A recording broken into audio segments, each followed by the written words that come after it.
জয়গুরু। তোমাদের মধ্যে ধর্মের যে সকল মিথ্যা বা অন্ধ সংস্কার আছে তাহা দূর হইয়া যাহাতে সত্য সংস্কার এবং কৃপায় বিশ্বাস জন্মে, সেই উদ্দেশ্যে মাঝে মাঝে এইরূপ অহেতুকী কৃপা পাইতেছ। একদিন এমন দিন আসিবে যে সে সত্য সকল হৃদয়ে জুড়িয়া প্রকাশিত হইবে। অজ্ঞান অন্ধকার চিরদিনের জন্য দূরে পলাইবে। বৎস, আর নিরাশ বা বিশ্বাসীন হইও না। বৎস, নিজকে যতই বুদ্ধিমান ও পণ্ডিত মনে করো, কিন্তু চাবিকাঠি শ্রী গুরুর হাতে, এ কথা ভুলিও না। তাহার কৃপায় অসম্ভব সম্ভব হওয়া কিছুমাত্র আশ্চর্য নহে। জয়গুরু, জয়গুরু। আসনে উপবিষ্ট আমার প্রাণের ঠাকুরের চরণে জানাই শত সহস্র কোটি প্রণাম। প্রণাম জানাই আজকের বিশেষ সংঘের সভাপতির চরণে এবং ঠাকুরের প্রাণপ্রিয় ভক্ত শিষ্যর চরণে জানাই প্রণাম এবং জয়গুরু সম্ভাষণ। ভুল ত্রুটি হলে নিজ সন্তান বলে ক্ষমা করবেন।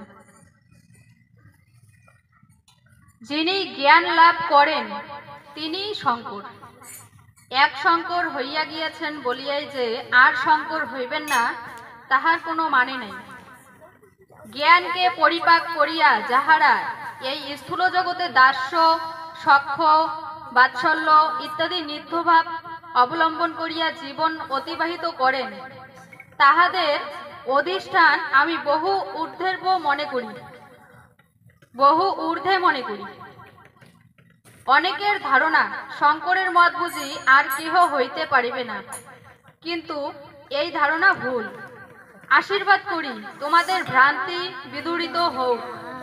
জ্ঞান চাই, কিন্তু সেই জ্ঞানকেও চরমে পরিণত করিতে হইবে প্রেমে। নিছক শুষ্ক জ্ঞানে কিছুই হয় না, জ্ঞানেরও প্রয়োগ চাই। জ্ঞানী জগতের প্রকৃত সেবক, কোনো কিছুতেই আবদ্ধ করিতে পারিবে না।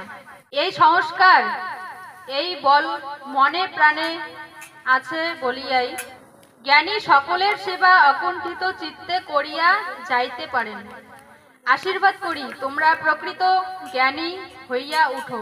জয়গুরু, জয়গুরু, জয় মা।